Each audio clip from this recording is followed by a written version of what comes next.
Tenzi arido lombore dune chidziwiriro chedu tisachemu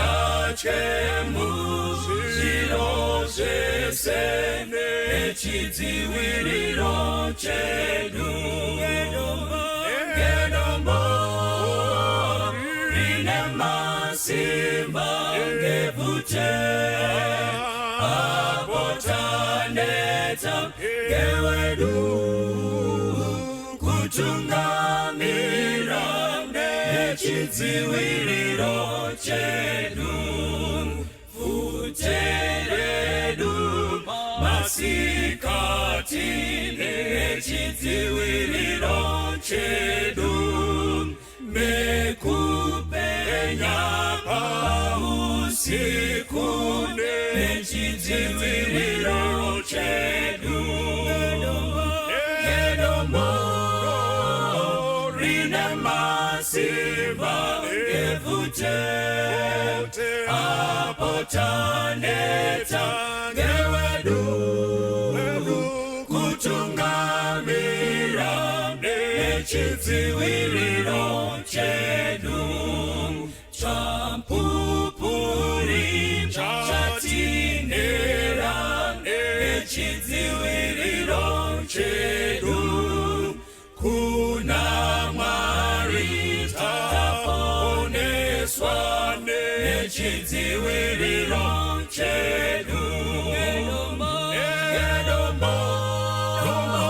rine masimba ngevute abotaneta ngewedu kutungamira nechidziwiriro chedu o Mwari bakoredu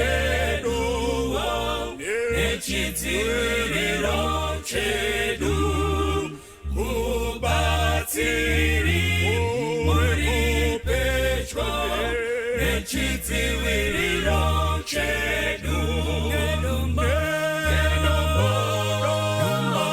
rine masimba ngevute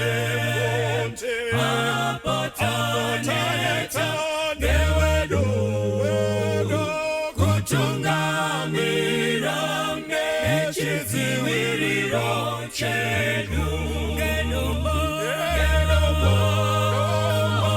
rine masimba ngevute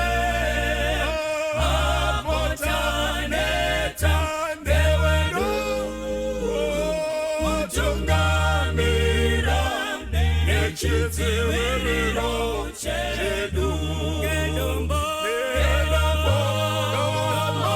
rine masimba ngevute abotaneta ngewedu kutungamira nechidziwiriro chedu.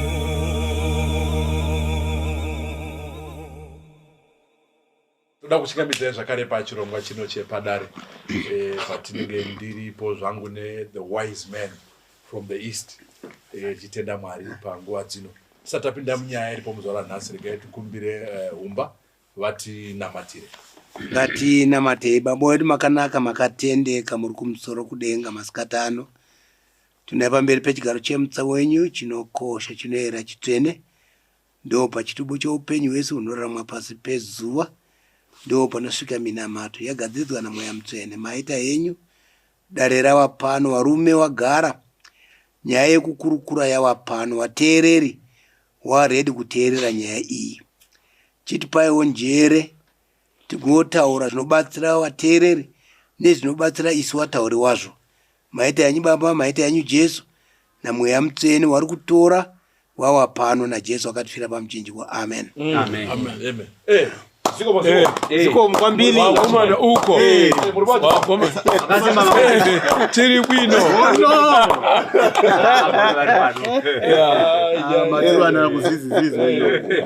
Today I feel Malawian. Yeah. So kuri kuzizira kumeneko. Okay. Yeah. So pano tatokoza basi. Okay. Fara kubona. Gona totenda na gona wakadzoka. Yeah. Ngeti tagire pana gona mukwazise hama neshamwari dzedu zinoona chirongo. Toda kukukwasai hama neshamwari pa vanoona chirongwa chepadare. Ini ndinonzi Ernest Mpunga, ndiri Gono, ndinobva kumasvingo kuBhekita. Nhasi uno ndoda kungotora nguva ino kuti ndikwazise hama dzedu dziri kuCanada, zvikuru sangano reSDA rekuNorth Edmonton. Vanhu ivavo regai ndikutaurire vanhu ivavo vari right. Vanhu vaJesus. Ende vanosapota chirongwa chepadare zvekutodaro. Ndichatora hangu nguva yekuti ndimhorose vamwe vaone mazita, vamwe ndichatozomhorosa nguva inotevera. Vanhu ava vanoti ivo chirongwa ichi chinotibatsira, chinotikurudzira. Uyezve masikati mazhinji eSabata tinoenda tonogara mudzimba, totarisa chirongwa, tokurukura. Ende zvinotipa something zviri positive zvatinogona kudzidzisana semhuri. Zvakutotiitira nyore even kutaura nevana vedu. Because you can then discuss as a family. Saka chirongwa ichi chinovakomborera zvakanyanya. Ndoda kungomhorosa hangu mhuri iri panapa yandakaona vakafarira chose chirongwa, zvikuru vasikana kana kuti madzimai echidiki vakandipa pasuro iyi. Alright. Pasuro iyi kuti iende kudare. Handina kutouya nawo yese. Havana kuti wape kune mamwe andatosiya. Maisa enyu ndaita anoda kuti adai. Sorry.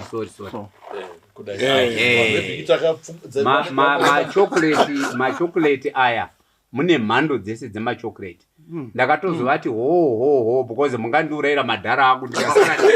Koma makaditi kuregera tazoramba tega. Aiwa, ndakakubatsirai vanhu vaMwari. I'm in charge of your health. Right. Regai ndingotaura mazita aya. Kune maladies anoti iyo Brenda, Malamisa.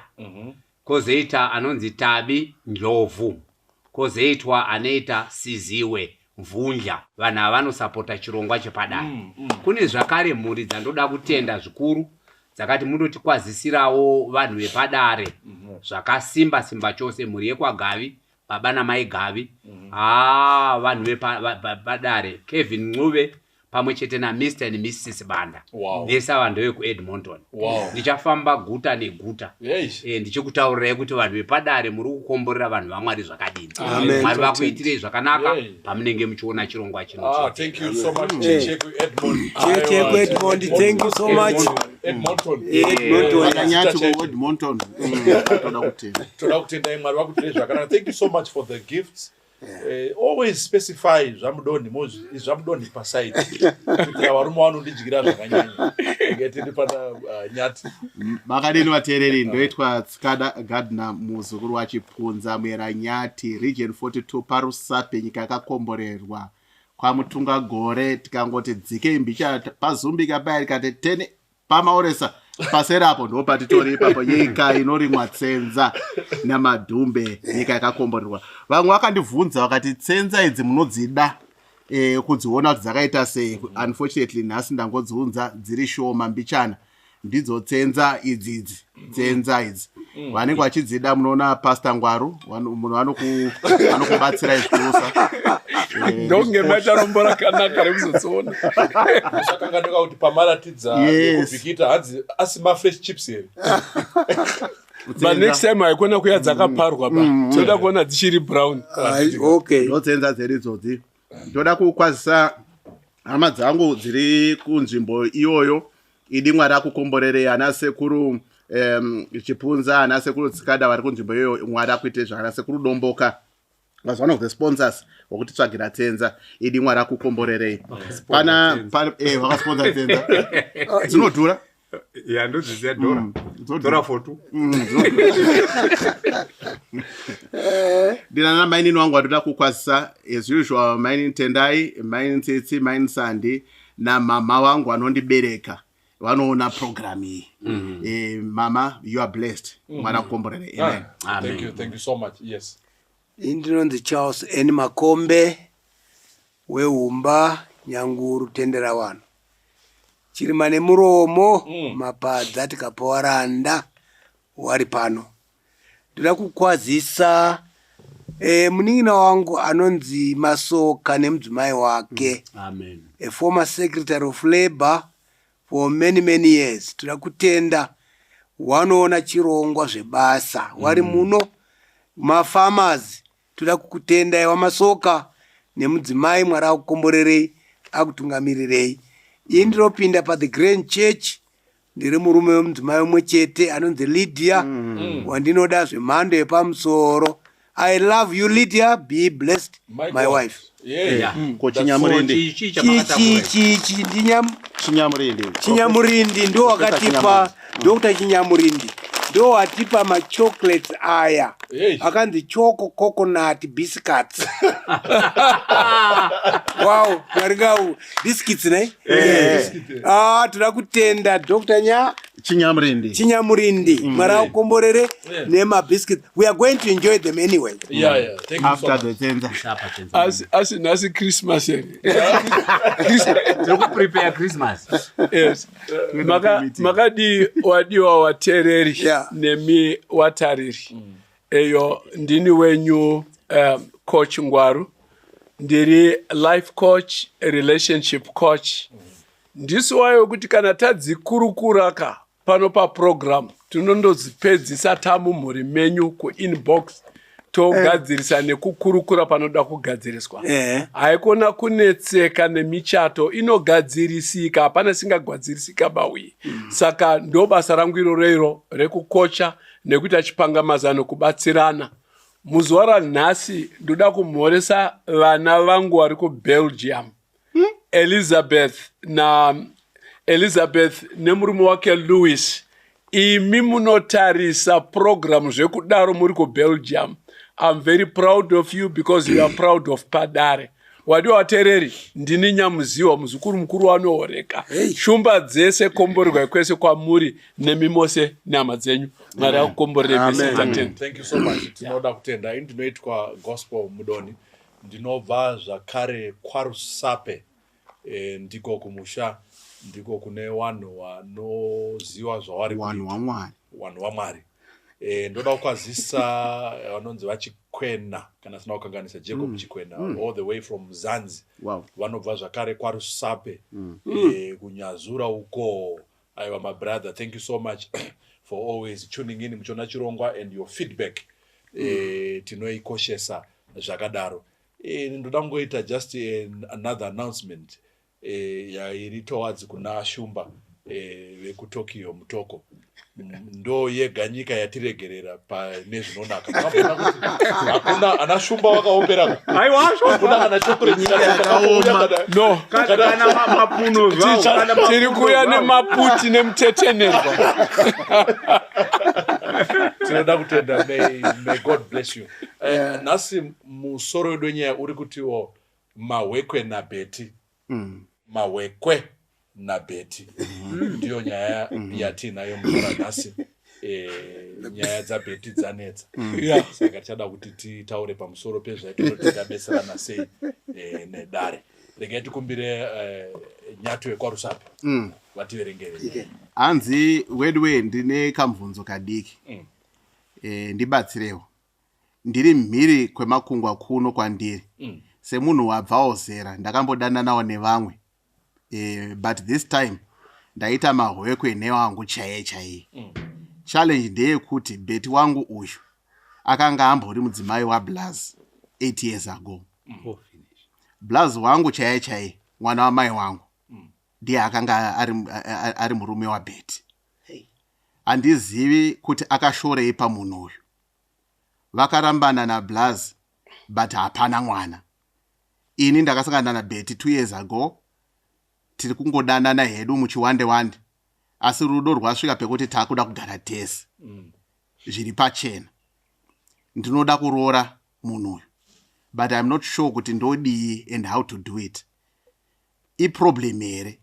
Ende kana paine problem yacho ndeipi. Mukoma wangu haasati aziva nezverelationship iyi.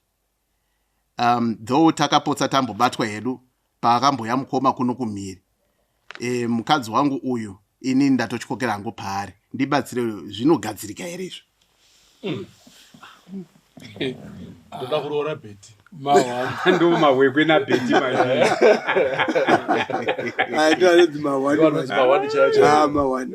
handisare kuti Betty ndere kugadzirisa. Bheti tazobvisa original name, then we had to put we had to find a perfect name. Betty ndo chairo manje. Ndiro chairo. Taona tikaisa Lydia rinyatsobuda tinotenda. Regai tiverengerwe vhesi ratikada kufamba naro. Vhesi redu riri pana Leviticus chapter 18 pavhesi ya 16. Thou shalt not uncover the nakedness of thy brother's wife. It is thy brother's nakedness. Iyi vhesi rataurwa at least hapana Betty mukati ka.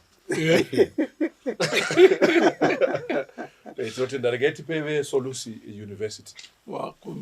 Wangotitsanangurira zviri kutaurwa naLevitical.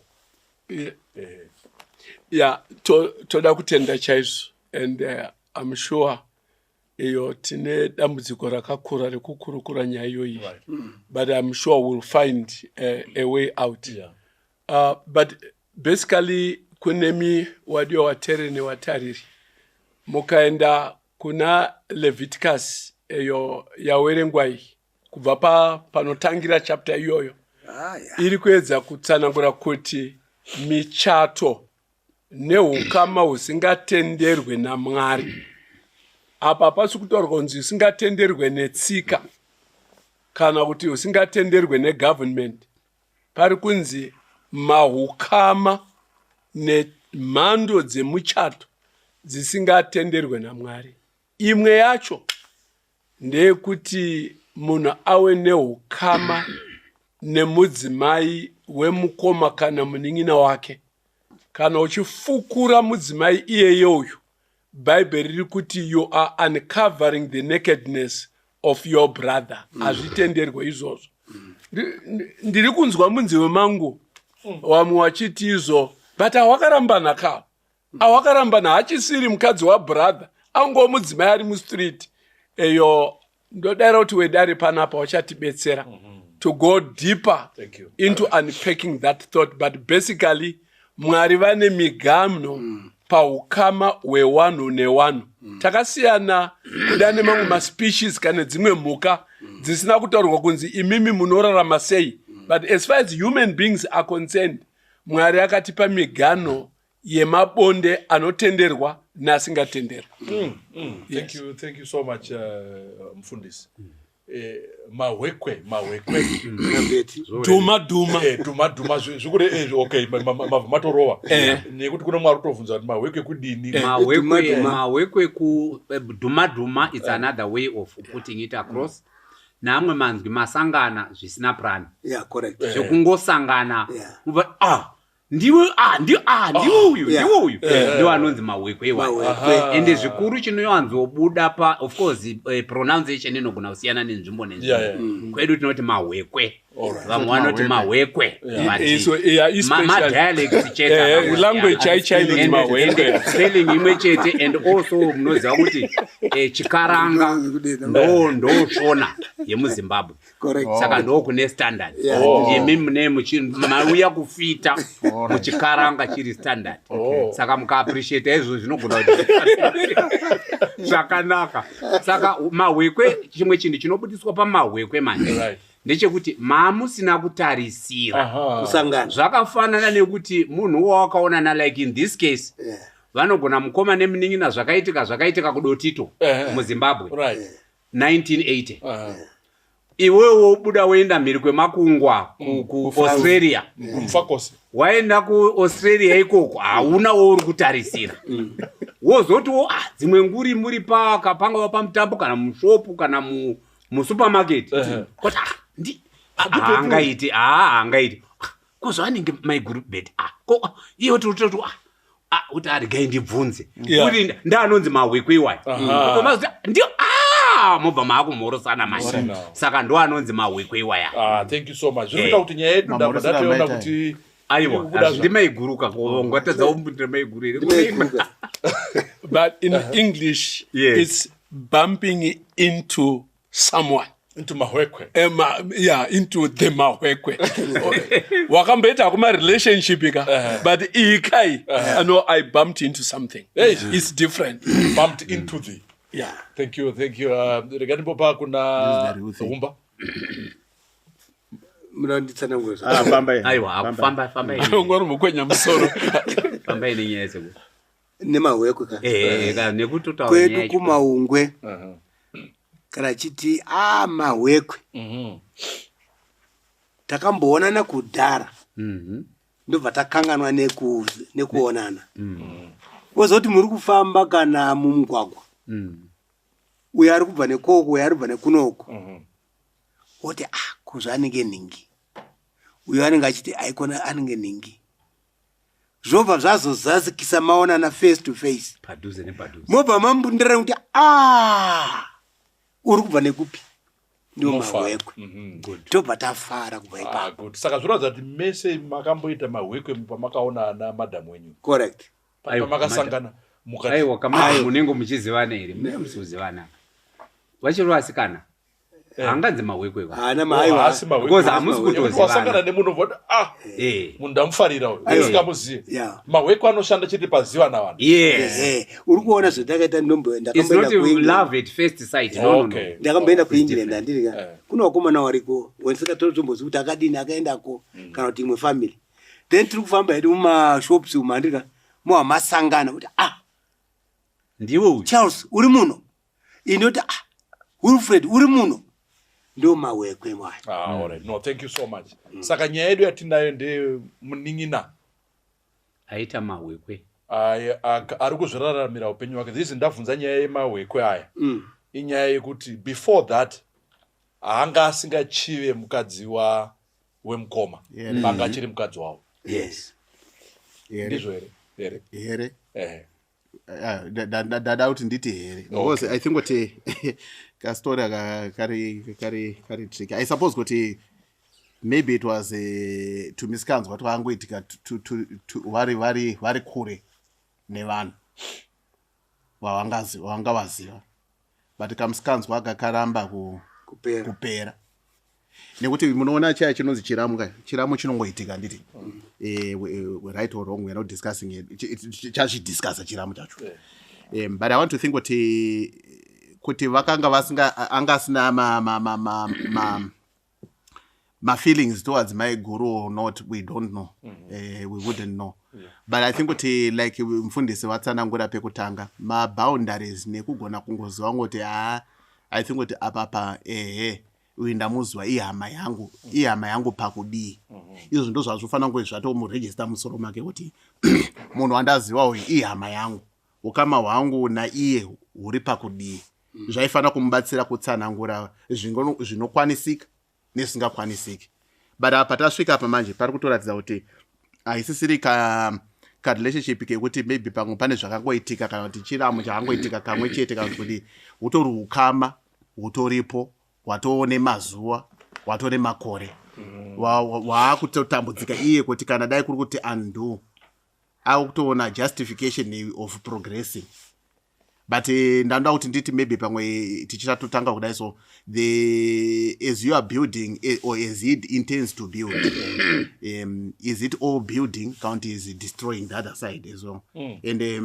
what is the balance between that if you are building the other side and you are destroying the other side unosara uri munhu akaita sei and I think what that's the provision and the thinking yamwari yekuti marelations hapana yaungati relationship haina basa because now you found love or you want to then say what blood is not thicker than water in this case. Water is becoming thicker than the blood. Hey, let's talk about this okay. Mutana. Kare mukoma akafa mukadzi aigona kutorwa nemuning'ina ndizvo right patsika dzedu mabvunza mubvunzo wakanaka kare zvinodependa nenzvimbo right asi kare zvaigona kuitika ndezvekuti mukoma anogona kufa muning'ina ogara nhaka yamai guru right vati vamudzimai wake but underlying thing ndeyekuti mukoma vafa handiti and patsika dzedu idzodzo zvazviine zvizhinji zvazvakanakira nechikonzero chekuti vaitora mudzimai aroorwa mumusha voti mudzimai uyu ndo kwamupunga. Saka kana pachine someone ari eligible weropa rekwamupunga anogona kuchengeta mudzimai uyu. And remember, madzimai vanga vasina maassets sezvatiri kutaura nhasi.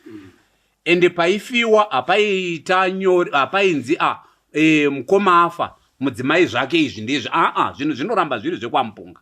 Iye mudzimai ndiwe kwamupunga. Saka vaibva vatoti maitogara pasi kana nanhasi vanozviita.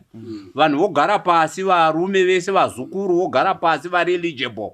Mai vofamba nemvura votochuza votopa baba munini mvura. Baba munini vakageza mvura, it's an acknowledgement kuti ndini ndaita take over kubva kumukoma. Ende mukoma afa. Ende also ndinozoona mubhaibheri nyaya yana Rute naNaomi. Bhaibheri rinotaura kuti Naomi Naomi achitaura kuvanasikana vake ari kuti inini murume wangu akafa, vana venyu vakafa, inini handichakwanisi kuzvara vana zvekuti mugogona kuvamirira kuti vaite varume venyu. Saka in other words itsika yaitwa. Saka hazvisiri from that aspect zvaiitika yes pachivanhu. Ende zvaigonekwawo futi kuitika kuti mudzimai anoroorwa mumusha, baba vofa kana kuti baba munini vofa, koita mukoma mukuru mukati memhuri. Zvinenge zvitori all transparent and legal, and vemisikanzwawo vaitawo vagara vazvingoriko. Baba vototora mudzimai wababa munini votoita mudzimai wavo mukoma uya mukuru. Indine situation yakadaro inini mukati memhuri yedu. Mukoma mukuru mulaini yana baba vangu. Pakafa baba munini vanga vachine mudzimai anga ine vana ndofunga vairi vatatu. Mudzimai uye toita sei mwana wevanhu ndokutoti mukoma iwewe ndiwe wa baba wasara, chengeta mudzimai 1 mudzimai wemukoma. Akatobereka vana vanokwana 8 namai ivavo. Saka ndototi part of the family ndinovati vana baba munini nekuti iline yana baba vangu. Asi vana vazoberekerwa nambuya ava namai guru na baba mukuru vangu ndinotovati vanin'ina vangu. Kana haso nokutogara padare tiri pamwe chete, makadii baba kutaura mukoma wacho. Uyu munin'ina wangu atoti mukoma makadii, but uyu anomuti futi mukoma. So those relationships were there according to the structure yedu yechivanhu, and that's how they were. But kumaongweka. Yes. Mukadzi akafirwa fanira uchidika. Togara dare tochibvunza kuti nawo murume ashaya, what are your plans? Ndochekutanga munofungei mai nini? Mai noti indiri munomusha masunzo zvakanaka. Then mochizoenda iye mataura emvura obva kana vazopa munhu mvura kana kuti vanongoti tine baba mudika umwogona iri kuvatambira akati I have no problem ndiri munomusha, that's it. But the underlining thing is what this, I think what we pick two ideas there. One, there's death. Yes. That's the most important thing. Correct, yeah. Secondly, in fact, hakuna munhu akambogarwa nakamupenyu anyway. No. Hakuna. Then the second thing is what this thing is not done covertly. It's done publicly, PADARE. It's known, it's declared. He spoke about the legal aspect. The legal aspect means that there are witnesses, there are people who are there. My guru, my nini, whatever, wafirwa, kufamba negation publicly, and the people actually know what is sakamuna anem ndiningi. And I think with the story now is in a sharp contrast of that. It is sharp contrast of that. Yes, the idea of having vakoma vachichinjana no kana muningina achipinda panho yangeri ya mukoma kana mukoma achipinda panho yangeri ya muningina. I think we've explained culturally how that works in sharp contrast of what the story talks about. So now mudotor kungoti regaiti ise pacham because tikaisiya takadaro tinogona kubhabhatidza zvimwe zvinhu. Are you getting the point? Yes. Ungati mubhaibheri makare as a part of land tenure inheritance yemhuri. Saka brother akafa asina mwana komana zvaitenderwa kuti mumwe one of the surviving brothers anogona kupinda kuti imba iyi isarasikirwe nepfuma yayo and what have you. But kana makuzopinda mu New Testament, it became very evident kuti this old culture is not continuing in the Christian dispensation. Ndo panonzi nana Paulo paya imi muchato unosunga for as long as you both are alive. But kana pachinge paita rufu mutemo wemuchato wadini waputsika. Mumwe nemumwe, the surviving spouse is now free to marry anyone. Correct. So in other words, apasina zvokuti wongori mukadzi wekwangwaru saka taakukupa munin'ina waMichael and whatever. No, in the New Testament. Kana asingadi. No. In the New Testament, this woman kana afirwa, she is now free to marry anyone. You cannot then coerce kuti uri property yekwangwaru saka chakupa murume wekwangwaru. Paul is saying this woman is now free. Agreed. Ndoda kuwedzera pataurwa namufundisi. And in agreement. In agreement. Yes. Nechikonzero chekuti pane zvinhu zvitatu zvino-operata muZimbabwe muno. Handiti? Pane tradition. Unotoita muchato unotonzi traditional. Ndaenda ndandobvisa pfuma ndaane mudzimai wangu zvopera zvakadaro. Even pakurambana kwenyu muri kurambana pachitradition here hongu inodirwa naye yakadaro. Pane yechipiri inonzi legal. Handiti ka? You find kuti legal haikumanikidzi kuti kana wafirwa uri wekwaMpunga onzi wasungirwa kuna vanhu vekwaMpunga. No. Munotopatsanura property wotoroora and vanotoadvise vanotokutaura kuti akaroorwa zvakare neumwe murume wekwaChimuti kutaura kuti imba iyoyo yake naChimuti. So it goes on like that. So kune a second aspect. Then the third aspect, which is very correct, is what Pastor has said, which is religious, cannot Christian. And more so even the Adventist way of our understanding of the Bible. Exactly. Thank you. Saka he's 100% correct from that perspective. Ndizvo zvochaizvo. Nhasi uno handigoni kuti ndiende ndinoti chigara nhaka yanhingi nechikonzero chakati pakati pemasabata. That is unheard of. It's unheard of. Yes, okay, thank you. Regatende panyaya yedu. Anzi ndakambodanana nevamwe but ndaita mahwekwe newangu chaiye. Challenge ndeyekuti Betty wangu uyu akanga ari mudzimai wamukoma 8 years ago.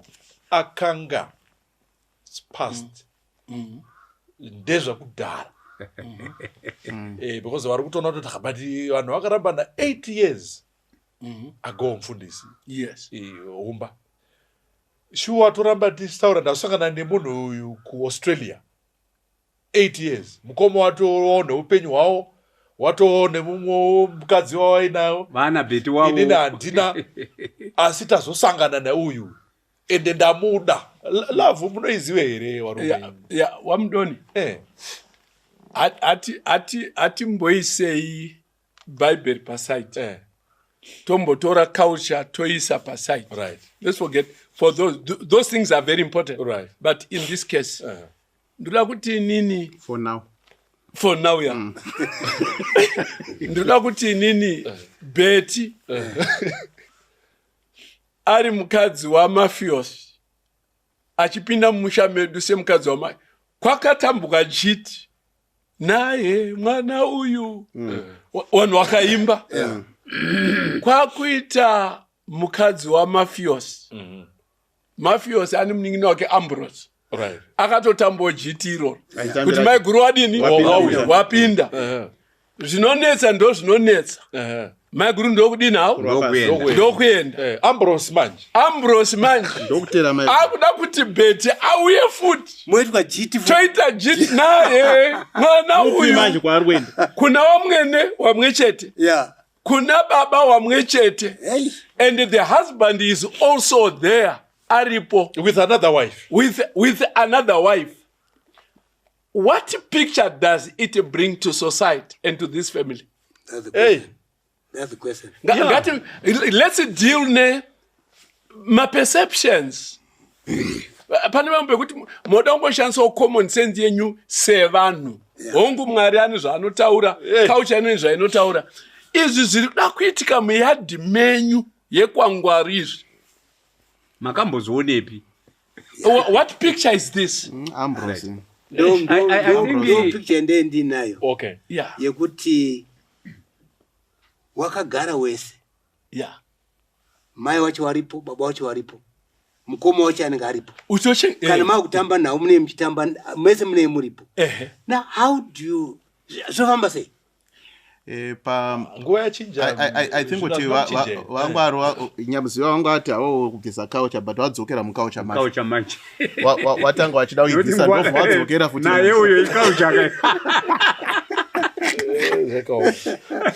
Atopa ngotodzokera even nekubhaibheri. Kunonetsa kukutiza.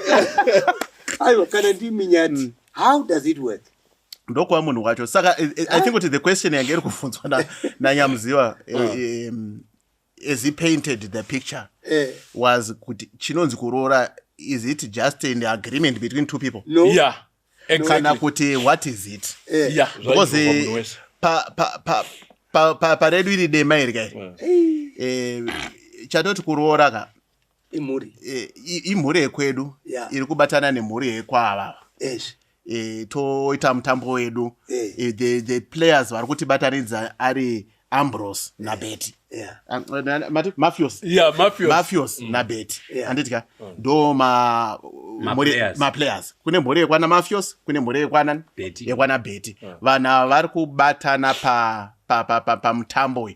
Ende zvaingoitirwa kuti madzudzo emumusha nezvinonetsa musha kana zvikanga zvauya. Maikuru aigona kuenda kumba kwaAmbrose kuti mukoma wako zvadai. Ambrose angobvunza kuna Mafios kuti dai mukoma zvandonzwa namai guru kuti zvakamira zvakadai tichibatsana tichigadzisana takadaro. Ora tomboti zvatendereka. Tomboti. Anditika Ambrose uye azotorana nani naBetty wake. Anditika tomboti abvumirwa. Madzudzu aya aitika. Zvinonetsa zvaya panza hapana mbereko kana Betty na Mafios. Toti Betty uya na Ambrose mbereko vatorana. Mbereko yaramba. Ambrose ndokubva ambobuda ndokudi Betty akuda kubatsirwa nesupport system. Akunida kuti aende kuna Mafios kuya. Kuti andoti kuna baba mukuru. Akutowati baba mukuru. Baba mukuru. Imi. No,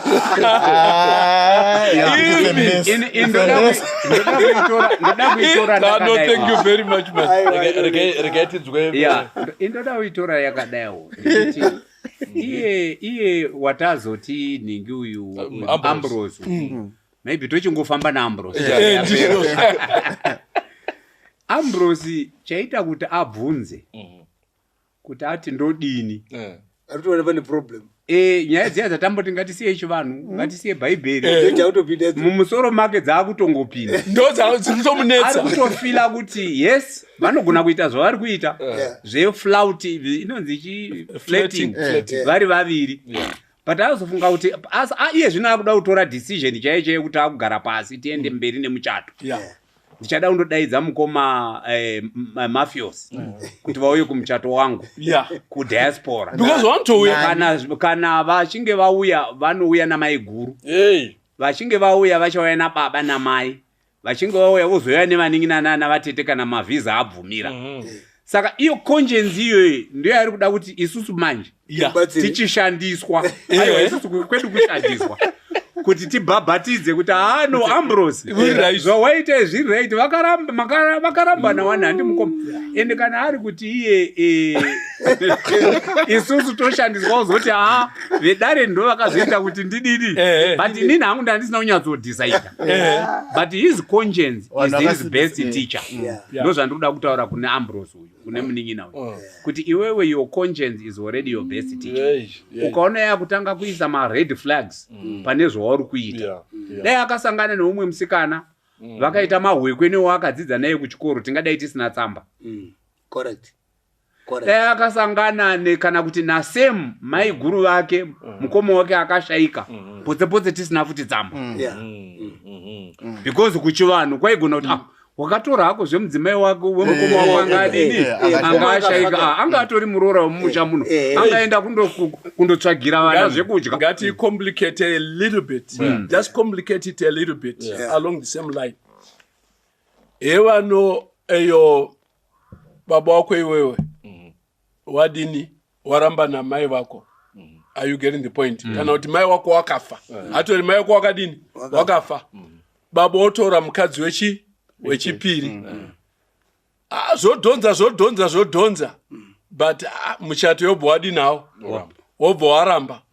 Baba wako na mainini orambana. Mainini wamu-street again. Are you getting the point? But you na mainini munogona kunge mune same age. Or you are slightly older than her. Kana kutoti unenge utori pamwe older. Uri utori older na mainini. Zvinoita here kuti since baba na mainini wakarambana and the mainini vakafa. Ngatitoreye kufa. Vakafa. Ega baba na mai wakadini. Baba mai wakafa. Baba ndokubva watore chenyi mumwe asi ndokutadza kugarisana. Uyu ndokubva apinda yake back kumarket.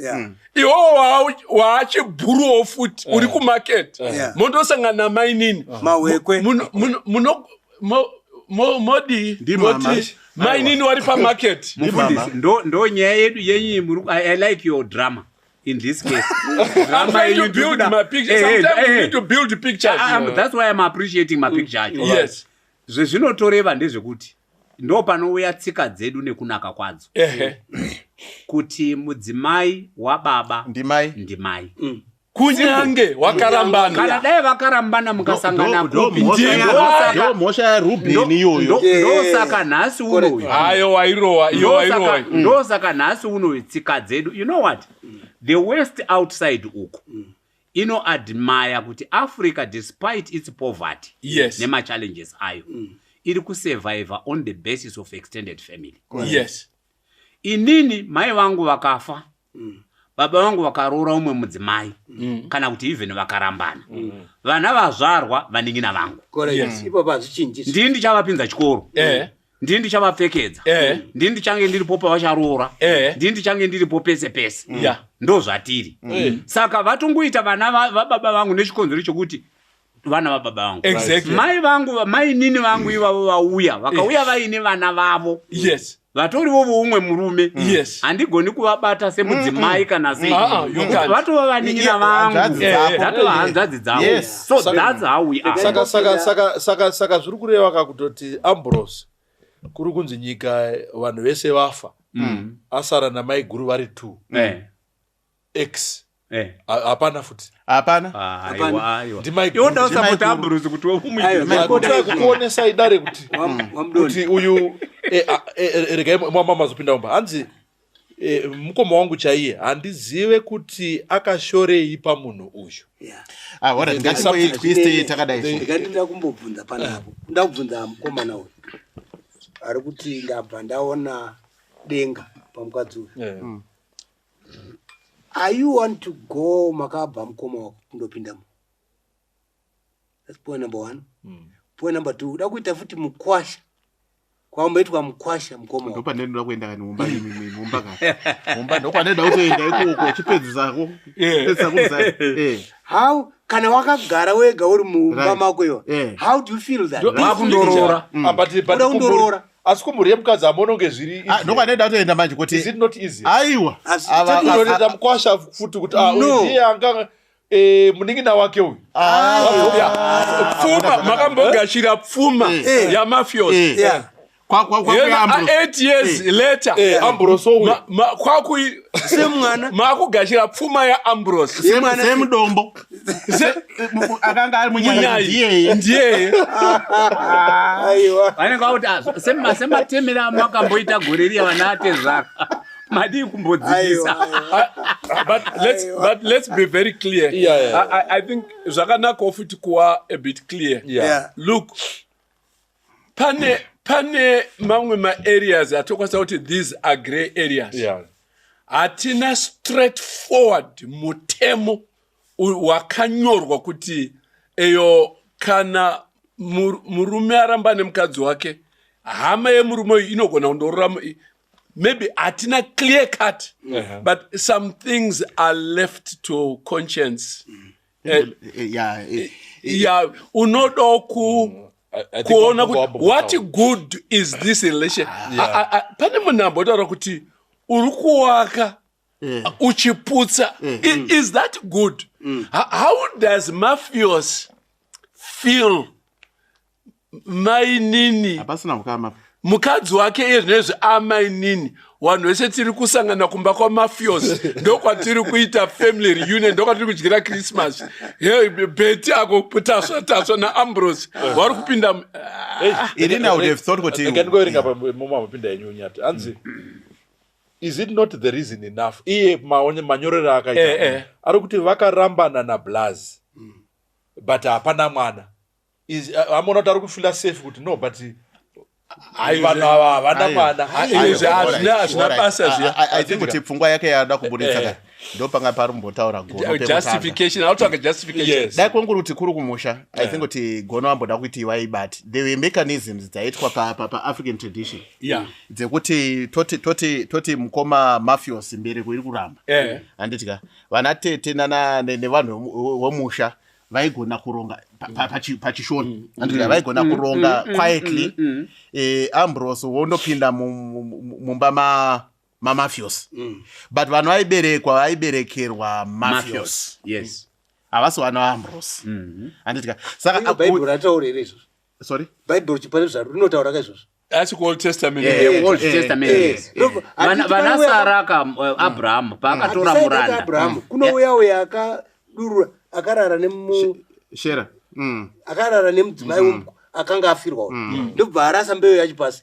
Akabva apaniswa naMwari. But even Sara paakatora muranda.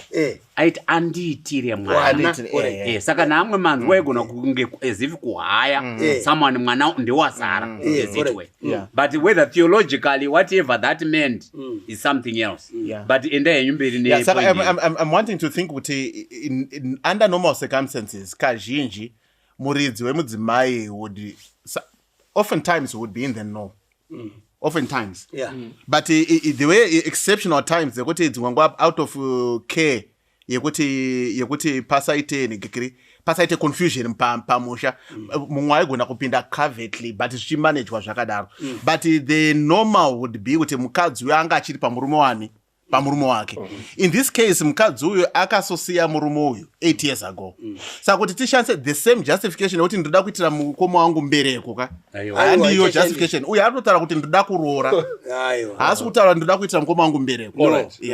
And I thought kuti maybe pangu kuti I thought humba wangu achataura kuti taenda iri kumberi kwekutoti kuroora ndokwatiri kudiscuss iri kuroora. But the very nature of that relationship is untoward. Yacho ito exista iyoyo. It's untoward. The fact yekuti ari kudanana na mai guru, whether it then matures to marriage or not, that relationship in itself, I think the society general will frown. Whether varungu kuti maindia kana kuti ku Japan, society by nature, humanity will frown at that sort of thing. In fact, pane saying Samaita. Yowanzotaurwa nevakuru pamatare tinombogarawo hedu kumamisha uko. Ndo panobvunzwa kuti madzimai nyika yese vanga vapera here. In other words, vanoti if you are on the market, to use the terminology yashandiswa naCoach, it means kuti those who are eligible are many. Waona pane vanhu panapa unotisangana nemunhu chero avo usingatombozivi ova musikana wako wozonziwa anoera mutupo inyati kana kuti imoyo sonzi ihanzadzikai ende zvobva zvatodini zvobva zvatopera chavaingoita vaita kuti look how would it sound. Even munhu wacho vanga vasingamuzivi. Saka the unwritten laws Mwari vakatipa a conscience so that it may guide us. Kuti those grey areas that no, yes, pamutemo chaiyo ikoko kwavari ikoko vanogona kuenda pamberi pamajistrate wakandochata. They will not be denied kana kuti havana crime yavanenge vakomita. But iwe conscience yako inongo ramba tiri kunzwa yako koya Betty. She is also carrying the same burden. Mafios pamwe asati azviziva because inenge iri private wedding. But pachazozivawo vana mafios, it just keeps on what it becomes a roller coaster. Dambudziko richaitika akaenderera mberi nekuda mukadzi uyu nemukoma wake, it will be very difficult kuonana. Alright, rege tiende apa tauda kuti noita masolutions tibesere muchinda uyu. Anzi taka iyi bozi yakatofa kudhara yakatomwai. Yakatomwaya. Takadana na 2 years. Tiri 2 years manje. This is current now. Tasvika pakuda kutogara tese. Ndiakutoda kutorora. I'm not sure how to do it. So his conscience is not on the arutotsvaga way yekuti but chaari kuti how to do it anorora sei kurora ndati chaari kuti aiwa ngatirege kuti ndombotora paside remukoma inini I have a solution on that one. Doita sei I will tell him how to do it. Ndakazosangana naye Ondo zvari kubvunza kuti ndoinforma sei mukoma nekunana atezvara nana mainini nana maina baba. Samaita iri simple ka how to do it ka it's simple. Ambrose ngaangokumbira negekeri mafios kuti aite munyai wake. Don't you understand wakaipo? It's a simple one. Andimukona kuti iri kubva roesa hana nditi. The reason why ichiroesa hana it means kuti it can't. Abeno coach vadana nawo vauya kwamuri coach. Right. Ati daiso pamsore. Pamsore. Pana mbotaura kuti I think ndigono kuti Africa togononge tiri varombo yedu. But we are rich in our culture. Correct. Ne heritage yedu. Are you getting the point? But then culture yedu iri kuitwa infiltrated. Nemango ma cultures. Correct. That's why you are finding it easy kuti zvisingafungike mu Africa zvinofungika outside. Right. If this guy was in Harare, Kumbare, kwa Ifritz, it's a non-starter. Kuziyambe, kuti hama newakidzane wanzwe zvinhu zvakadai muti kana kuTokyo chaiko kana kwamutoko it will be very difficult. It will. Saka regandimboti maybe pane 2 ways of doing it. Right. Number 1, in any order, if he has accepted the Western civilization, Western culture in a limited boundaries, and iye ndozo hakuda kufita and what have you ane human rights wanororana naBetty kuEngland ikoko wari wairi ikoko hazvitombodiwa nyaya vanopedzerana kukoti hameno kuti vanozviita sei ikokoko ngavasiye hawo hama pasaiti kuti wekuZimbabwe doye siyanai nazvo imiitai zvekuEngland mororana ikokoko nezvamunoitirana ikokoko. They have a human right to do that, and you cannot stand on their way and say don't do it. Ndoza wada wane mvumo yekuzviita kana wachida kuita izvozvo. Option number 2 ndeyekuti kunyange tiri kumhiri kwemakungwa tiri vanhu vatema vari kubva kuzviyambe tiri mabudya tiri ana gono and what have you kana taakuda kurorawo kunoitwa matare tinobvunza wakuru ana baba ndendawana mudzimai wangu anobva zvotaurwa then I am sure if iro route yaari kutsvaga iyoyeyo anenge akutoda kutoikanda kumhuri kumatare ichaenda kumadzitezvara wachaitsenga ichaenda kunesu isusu wekwanyamuziwa kuti munofunga kuti tinokwana here apa and I am sure kuti wekwanyamuziwa anokwanisa kuti isusuka eyo Ambrose hatigoni eyo kana muine zvamuda kuita henyu dini ita henyu but please don't involve us. Maini takambowagamushira maigu takambowagamushira wakaenda kuti tiwagamushire to a blood brother like you. Isu titendere hedu kubuda mazviri. Kune hondo dzakaitika nenyaya dzakadai. Vataura samufundisi. Kwanhasi vangu vari mufundisi apa. I thought kuti Nyamuziwa muchaenda pakuti kana ari kudeclare clearly kuti mukoma namai guru vakarambana 8 years ago. Vakabhenga vakarorana. Ende zvamatsanangura. Kuti kurorana mhuri dzakaungana. Kurambana futi mhuri dzinoita dare rekuramba. Ende panoda kugadziridzwa. Zvaramba.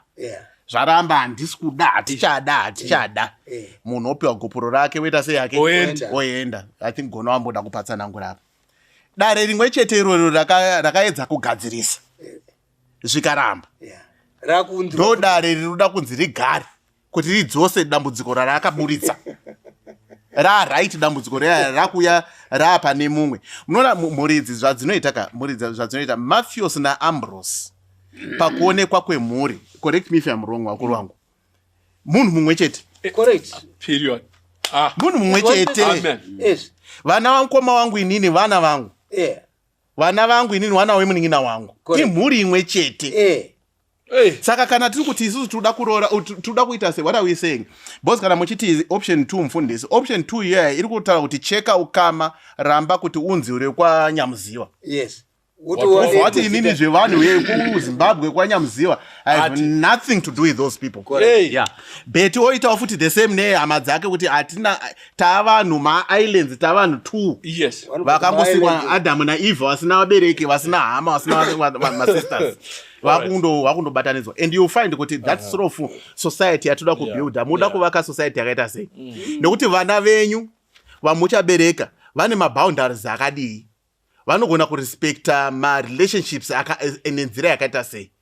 Pavanonga vachiti baba namai, do they understand the actual bonding, the actual inter-exchange between people, between humanity? What is it that we are trying to do? Yes, if he says what is in love, I'm not sure whether it's love or it's infatuation, it's sexual bonding, I'm not sure what it is.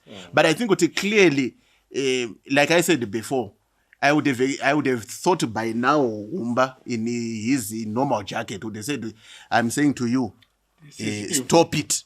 This is evil. Thank you very much. Maita yenyu yati Umba na Nyamuziwa.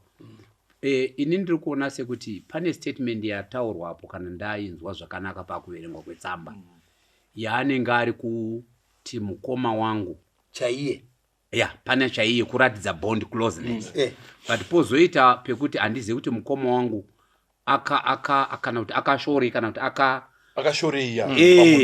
Indaona zviri nani. Unoziva Bhaibheri mukaona richitaura kuti usava nehukama hwelevel iyi nehama yako. Riri deeper. Harisi kungotaura kuti marora namaseka chiramu chiya chawanga uchitaura chinji. Patori ma-reasons mamwe atisingatombofi takaita comprehend this whole life. And ndiri kuenda papoint yekuti iyo the conscience of this guy I'm sure is the same also. Zvakangofanana nehanzvadzi votanga Amunoni nawe hanzvadzi exactly. MuBhaibheri kana in real life inonzi incest. Yekutora mwanasikana wako kana mwanakomana wako or vice versa. Inotonzi incest because zvazviri kureva ndezvekuti imi munenge muchitozviziva kuti tiri kuita misikanzwa. And I don't know the makeup yemubrain kuti inenge ichinyatsoti gedye here kuti muti handisi kuda kuti mental health because I'm not a psychologist. But ndoda kuti iwewe in your ningi when it comes to issues like marriage dzeukama hwemukoma nemusikana, there are 8 billion people in the world. 8 billion. Iwoti Betty ndiye wangu chaiye. Ari kutaura kuti ndiye wako chaiye. Hausi kuona here kuti pane pamwe padzangoti kwesere mbijana. Jehovha waona zvisizvo. Kamiraji kari kukutamba newe. Alright, thank you again. Kungoti kande kamwe kanzwisa kadiki. Kadiki hakungoti kahombe kadiki. Levitical wataverenga uyu is it chapter 18 handiti pane paanoti mukadzi akauya aine mwanasikana wake mumusha wenyu. Yes, uyu mwana uyu akazvarwa nababa wake exactly. nemudzimai uyu ikoko kwaakazvarwa ane mutupo wake. But zviri kunzi kana makuroora mai wake kuti mai wake ava ndo wamukadzi wekwangwara, mwana uyu musamuite mukadzi kurudzi rwekwenyu. Exactly. Are you getting the point? Saka iwewe kana mukoma wako akambopinda mumudzimai uyu wakaita nyama imwe chete ukawati muri mai guru choti muri mai. Are you getting the point? Guru.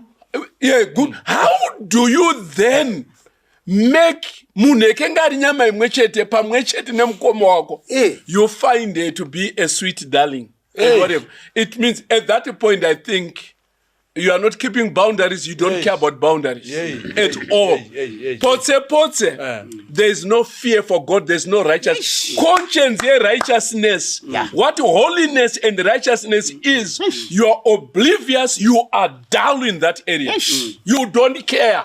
All you care is animazamu, ane chibereko, ane makumbo, anopangika zvakanaka. That is what kwauri mukadzi.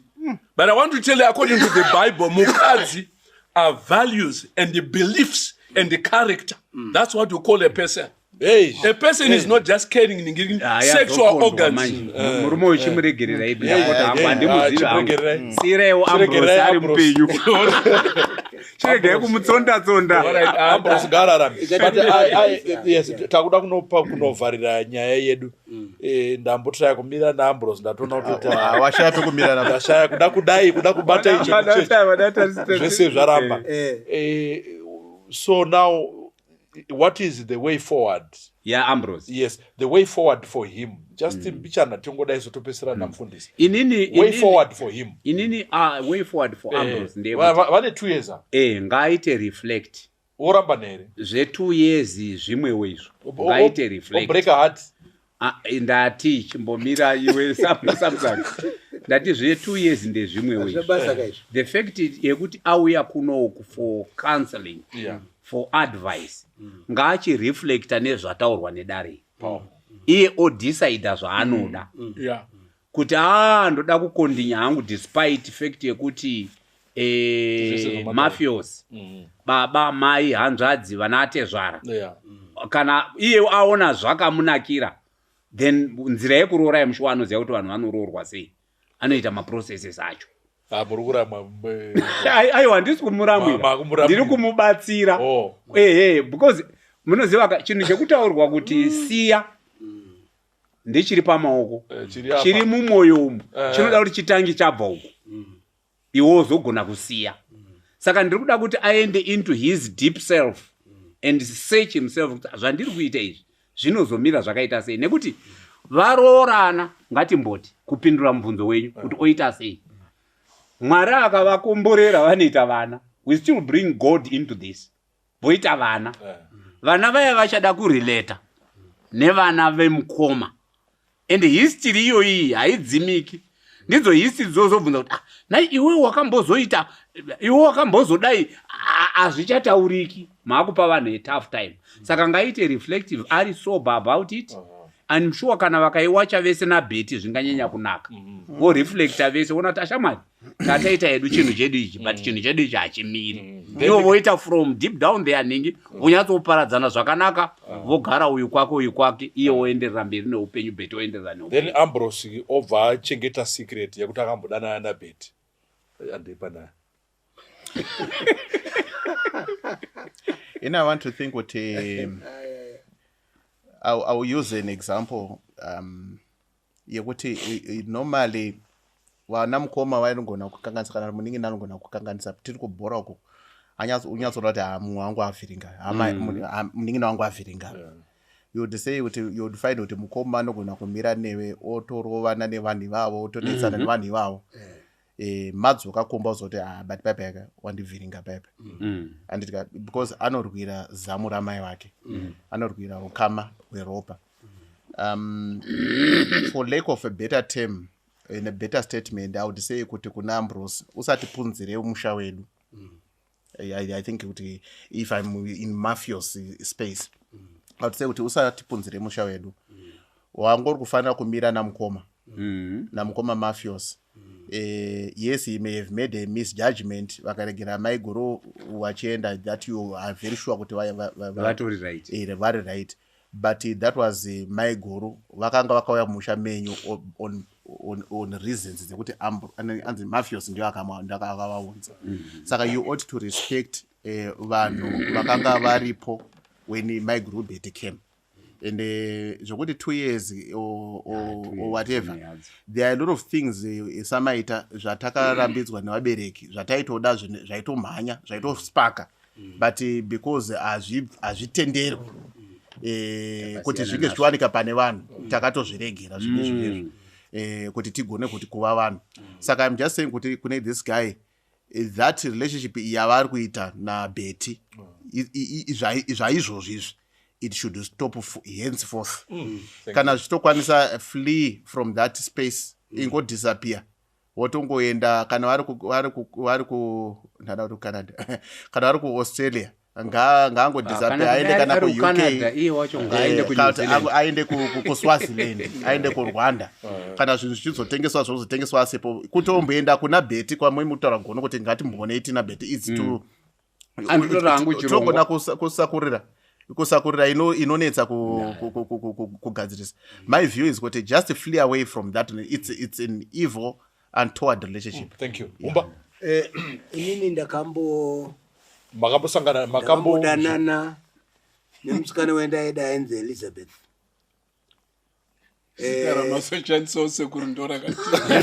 Ndiye Betty ka ndiye Betty wavo Elizabeth rakareba kudai.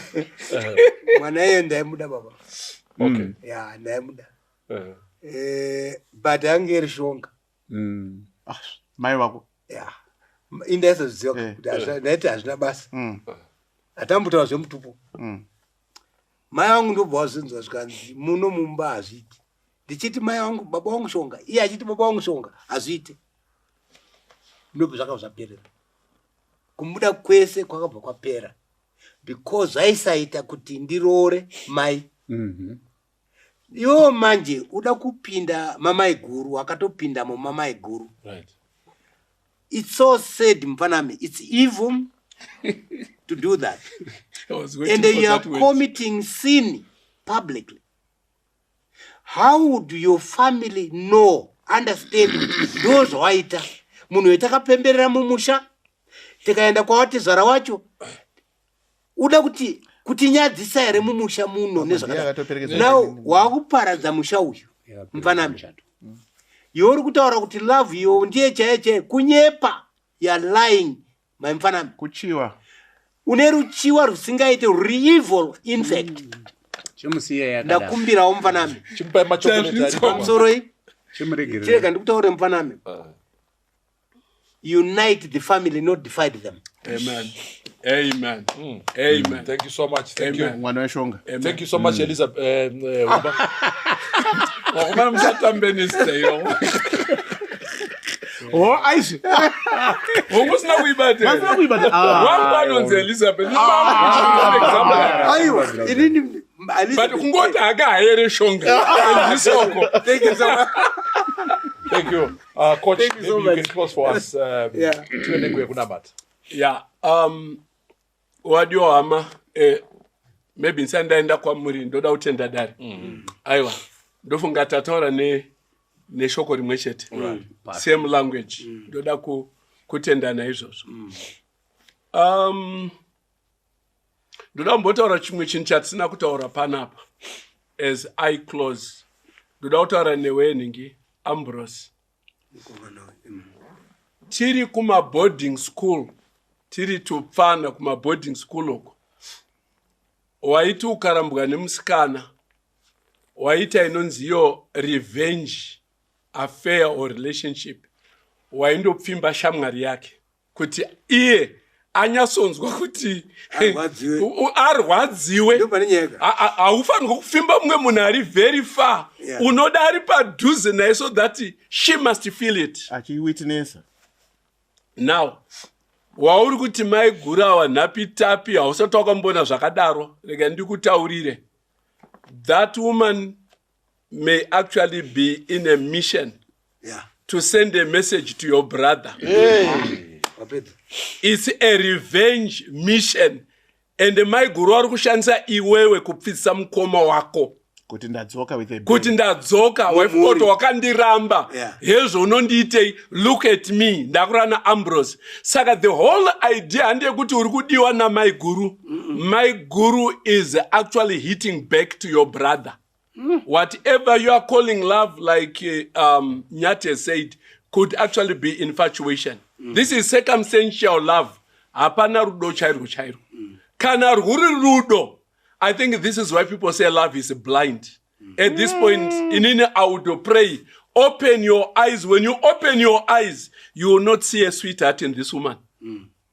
Let her look for murumanga and nae. You also go not kune 8 billion van. I think 4 billion madzimai. Please go and look for something or for someone asinga disturb the fabric of your family. Be the force that unites the family. I cannot divide the family name. There's something that you call love. It may not be love at the end of the day. Mukuvara kwa muri mese ama wadiwa.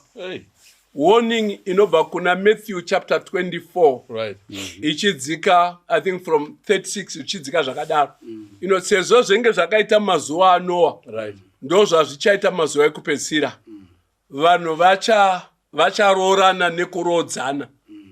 It's not like one warutanga udlani marriage for the first time. That's not what the Bible is saying. Bible recorded the types of marriages in the last days deserve to this world. God can't stand some kind of marriages and types of marriages that we are having today. And ndikudzitaura nemazita imimi zviziwei. Musadipate mutsika dzinowaka. Muchienda kutsika dzisina kunaka. Thank you. Farire umwari, chinonzi umwari kunaka, chinonzi umwari kuwaka. Saka ndoda kukumbira zvangu inini kwauri Ambrose. I know you want to marry, you have made plans and whatever. But like Gone said, go and reflect and rethink again. What do you think God is saying in this? I don't want to give you an answer. Go and ask God whether you should proceed and go ahead with this. Done. Zamaita.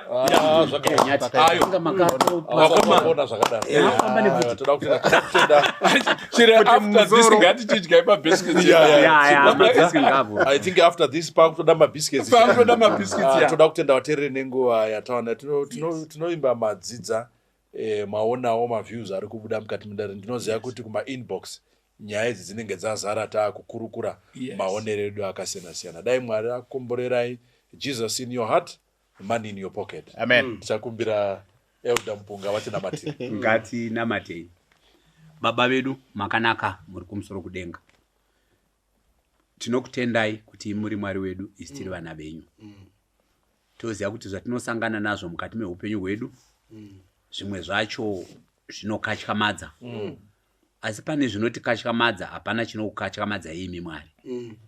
Nekuti pakanyorwa Leviticus kare Moses achinyora, isu takange tisati tavapo. Asi zvakanyorwa kare hazvichanduki. Nechikonzero kuti maiziva kuti hunhu hwemunhu hunomiswa sei. Panyaya yatakurukura ine, dzimwe nyaya dzatinokurukura kazhinji kuvateereri vedu, ngadzitidzorerei paumwari, pakukutyai. Ende makatipa chinhu chinokosha umwe neumwe wedu. Nomata kuti tiri kupi, tiri verukanda rupi, tiri verudzi rupi. Makatipa chinonzi conscience mukati mekufunga kwedu. Kana tikaona conscience dzedu dzichiti handiyo nzira yekufamba nayo, whether tiri maKristu or hatisiri maKristu, may we listen to that voice. Amen. Nekuti ine zvainoreva mukurarama kwedu. Chitibatsirai nedzimhuri dziri kuvakwa nedzimhuri dziri kubvunza. Nekuti vanotiwo kana uchinge wabvunza ukapiwa zano, wachenjera. Toda kutendai Mwari muzita raJesu muponesi tinonamata. Amen. Amen. Ayo, totent.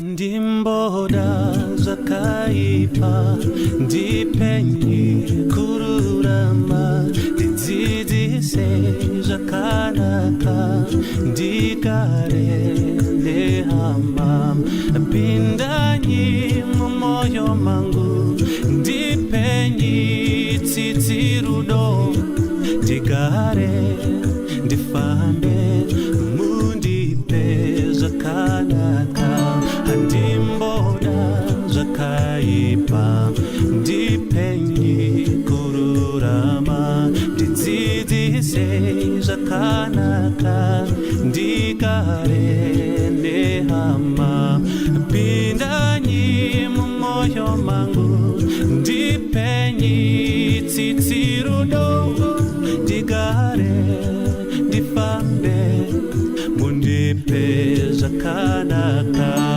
Baba mundipe moyo wakanaka ndigare nehama zvakanaka paurombo neupfumi wandinawo paurombo Baba neupfumi wandinawo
neupfumi wandinawo